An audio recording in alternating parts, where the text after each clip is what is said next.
ఈరోజు రేవంత్ రెడ్డి గారు కాంగ్రెస్ ప్రభుత్వం వచ్చినవి రెండు నోటిఫికేషన్లు అండి. ఒకటేమో లిక్కరు, ఇంకొకటేమో ఎలక్షన్ నోటిఫికేషన్. అంతేనా కదా? Liquor, election notification. ఇందులో ఎవరు ప్రయోజకులు అయ్యారు అనేది రేవంత్ రెడ్డి గారే చెప్పాలి ఈరోజు. అయితే ఈరోజు మన రాహుల్ గాంధీ గారు ఎవరైతే చిక్కడపల్లి లైబ్రరీకి వచ్చి మేము మీకు అది ఇస్తాం, ఇది ఇస్తాం, బేరోజ్గారీ ఇస్తాం, అన్ని జీవోలన్నీ క్యాన్సిల్ చేసి కొత్త జీవోలు తీసుకొస్తామని ఏదో బడా పెద్ద పెద్ద మాటలు మాట్లాడారు. ఆయన ఖాళీ హాత్ ఏదైతే పట్టుకొని సంవిధానం పట్టుకొని తిరుగుతాడో, ఏదైతే ఖాళీ హాత్ సంవిధానం పట్టుకొని మొత్తం దేశమంతా కాన్స్టిట్యూషన్ బుక్ పట్టుకొని దేశమంతా తిరిగేసి వస్తాడు. అందులో నేను అడుగుతున్నా రాహుల్ గాంధీ గారిని, అందులో నిజంగా సోషల్ జస్టిస్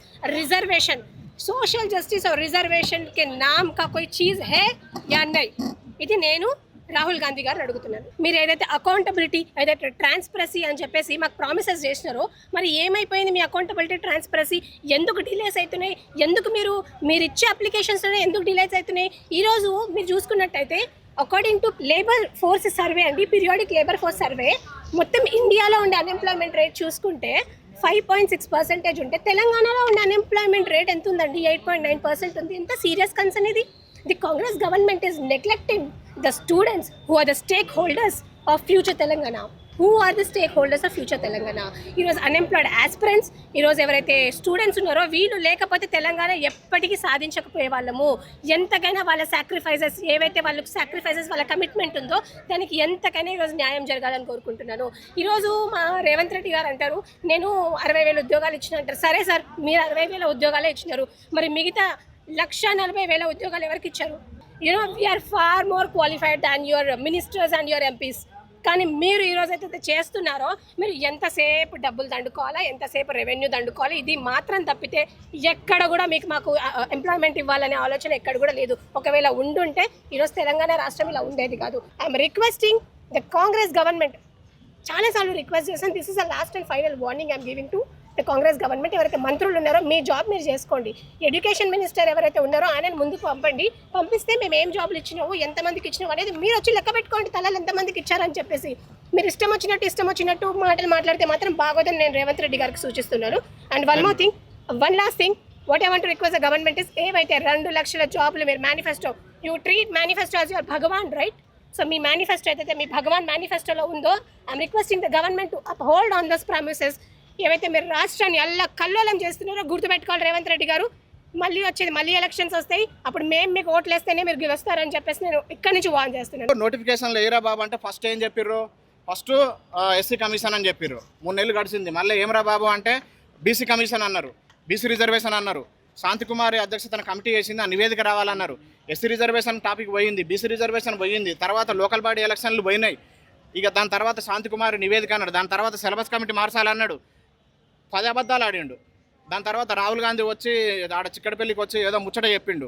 ఆ ముచ్చట ఎటుపోయిందని అడుగుతున్నా. దాని తర్వాత మళ్ళీ ప్రియాంక గాంధీ గారు వచ్చి సరూర్ నగర్లో ఉపన్యాసాలు ఇచ్చింది, ఉద్వేగపూరితమైనటువంటి ఉపన్యాసాలు ఇచ్చింది. ఆమె ఎక్కడ పోయిందని చెప్తున్నాం. ఈ విధంగా కేటీఆర్ సార్ కూడా మేము ప్రత్యక్షంగా కలవడం జరిగింది.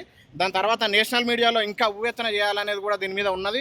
దాంతోపాటు ఈరోజు 40 లక్షల మంది ఉంటే 3,000 ఉద్యోగాలు ఇస్తే అది ఎందుకు సరిపోతుంది అనేది కూడా మళ్ళొకసారి ప్రశ్నిస్తూ ఉన్నాను. దాంతోపాటు ఇక్కడ నేను 100 గంటలు పనిచేసి ఇవన్నీ కూడా పవర్ పాయింట్ ప్రజెంటేషన్ చేయడానికి చేసిన, మీరు వీకెండ్ అందరూ కూడా మీడియా వాళ్ళు క్లియర్గా చూపించాలి. సో ఇక్కడ మనం కనుక చూపిస్తే మినిస్ట్రీ ఆఫ్ పోస్ట్ ఎన్ని ఫిల్ చేసారు అనేది ఇక్కడ ఉన్నది. దాని తర్వాత మినిస్టర్ వైజ్ వేకెన్సీస్ ఎన్ని ఉన్నాయని చూపిస్తున్నాము. బీఆర్ఎస్ వాళ్ళు 78% ఉంటే ఇండియన్ నేషనల్ కాంగ్రెస్ వాళ్ళు 21%. 70,000 అని చెప్తా ఉన్నారు. నేనేం డిమాండ్ చేస్తున్నా అంటే వైట్ పేపర్ రిలీజ్ చేసే దమ్ము డేర్గా మీకు ఉన్నదాన్ని కాంగ్రెస్ ప్రభుత్వాన్ని నేను ప్రశ్నిస్తూ ఉన్నాను. దాని తర్వాత ఇక్కడ ఏ సంవత్సరంలో ఎన్ని ఇచ్చారు? 2022లో 33,204 ఇస్తే, 2023లో 14,299 పోస్టులు ఇస్తే, 2024లో 10,277 పోస్టులు ఇచ్చారు, 2025లో 2,350 పోస్టులు ఇచ్చారు, 2026లో 20 పోస్టులు ఇచ్చారు.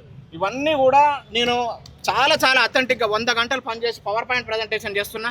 రేపు నేషనల్ మీడియా వస్తుంది, ఆ నేషనల్ మీడియా ముందర కూడా చెప్తా ఉన్నాను. ఇంకో అంశం ఏం చెప్పాలనుకుంటున్నా అంటే వేకెన్సీస్ ఎన్ని ఉన్నాయని చెప్తా ఉన్నారు. వేకెన్సీస్ మేము ప్రభుత్వం చేయాల్సిన పనిని నేను 100 గంటలు పనిచేసి నాకేం కర్మ?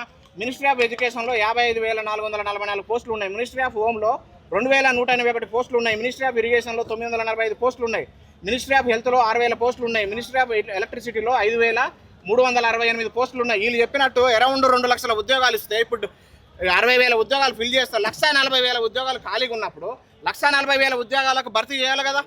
మరి 3,000 ఇస్తే ఎవరి ముక్కలు పెడతాడు, ఎవరికి సరిపోతుంది అనేది కూడా ప్రధాన డిమాండ్. బూర వెంకటేశం గారు ప్రెస్ మీట్ పెట్టి అంటారు అందరికీ ఉద్యోగాలు ఇయ్యలేము అని ప్రభుత్వం తరపున వక్కంతా పుచ్చుకొని మాట్లాడుతున్నారు కదా. సో నేను ఈ వేదికగా నేను రేవంత్ రెడ్డి గారిని ఒకటి అడుగుతున్నా. రేవంత్ రెడ్డి గారు, మీరు విద్యాశాఖ మంత్రి గారు కాబట్టి మీరు నిరుద్యోగులకి అన్ని గవర్నమెంట్ ఉద్యోగాలు ఇవ్వలేరు కాబట్టి నేను ఒక రిక్వెస్ట్ చేస్తున్నాను. మీ బిడ్డ హైదరాబాద్ ప్రిమిసిస్లో పెద్ద ఇంటర్నేషనల్ స్కూల్ పెడుతోంది. ఆ స్కూల్లో ఇక్కడున్న నిరుద్యోగులకి ఉద్యోగాలు ఇస్తారా, ఇవ్వరా? అది చెప్పండి. మీకు నిజంగా నిరుద్యోగుల పట్ల చిత్తశుద్ధి ఉంది కదా. మేము డిమాండ్ చేస్తున్నాం, మీ బిడ్డ పెట్టే ఇంటర్నేషనల్ స్కూల్లో మా అందరికీ ఉద్యోగాలు ఇవ్వండి. ఇచ్చి మీ చిత్తశుద్ధి ఏంటో ప్రూవ్ చేసుకోండి. ఇప్పటికీ 2.5 సంవత్సరాలు గడిచిపోయింది. ఇప్పుడు వచ్చి అంటారు కొత్తగా 2-3 నెలలకు ఒక నోటిఫికేషన్ మేము ఇస్తామని మాట్లాడుతున్నారు కదా. మరి ఇన్ని రోజులు ఎందుకు ఇవ్వలేదు? 2-3 నెలలకు ఒక నోటిఫికేషన్. ఇన్ని రోజులు మీకు వచ్చిన అడ్డంకి ఏంది, ఈ రోజు మీకు తొలగిన అడ్డంకి ఏందో కూడా మీరు చెప్పాలి. మీరు ట్రాన్స్పరెన్సీ ఎక్కడా చూపించట్లేదు టీజీపీఎస్లో. కానీ మొన్న ప్రెస్ మీట్లో మీరు మాట్లాడిరు, మేము ట్రాన్స్పరెంట్గా వ్యవహరిస్తున్నాం అనేది. కానీ ఎందులో కూడా మీది ట్రాన్స్పరెన్సీ కనిపించట్లేదు మాకు. ఇదొకటి. ఇంకొకటి ఏమంటున్నారంటే మేము ఇస్తాము, ఉద్యోగాలు చేస్తామని అంటారు. ఇంకెప్పుడు ఇస్తారు? అసలు ఏజ్ రిలాక్సేషన్ విషయంలో మేము అడిగేంత వరకు మీకు జీవో రిలీజ్ చేసే స్కోపే లేకుండా పోయింది కదా. మరి ఇప్పుడు ఇన్ని 2.5 సంవత్సరాలు నష్టపోయిన మనుషులకి మీరు దానికి రెస్పాన్సిబిలిటీ ఎవరు తీసుకుంటారు? ప్రభుత్వంలో ఏ పెద్ద దీనికి రెస్పాన్సిబిలిటీ తీసుకుంటారో చెప్పాలి. ఇప్పుడు మేము పెట్టుకున్న సభకి కౌంటర్గా ప్రెస్ మీట్ పెడతారు ఖచ్చితంగా. నేను వాళ్ళని అడుగుతున్నా, అసలు మీరు నిరుద్యోగులకి చేసింది ఏంది? మేము నష్టపోయిన ఏజ్కి మీరు అకౌంటబిలిటీ మీరు తీసుకుంటారా? తీసుకోలేనప్పుడు మీకు నిరుద్యోగుల గురించి మాట్లాడే అర్హతనే లేదు.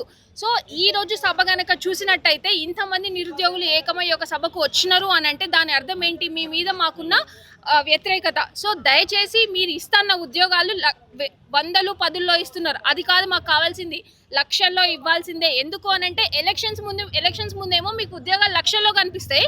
కానీ ఎలక్షన్స్ అయిపోయి అధికారంలోకి వచ్చినాక 10లో, 100లో ఎందుకుంటున్నాయి ఉద్యోగాలు? అప్పుడున్న లక్షల్లో ఉద్యోగాలు ఇప్పుడు ఎక్కడ పోయినాయి, ఏమైపోయినాయి?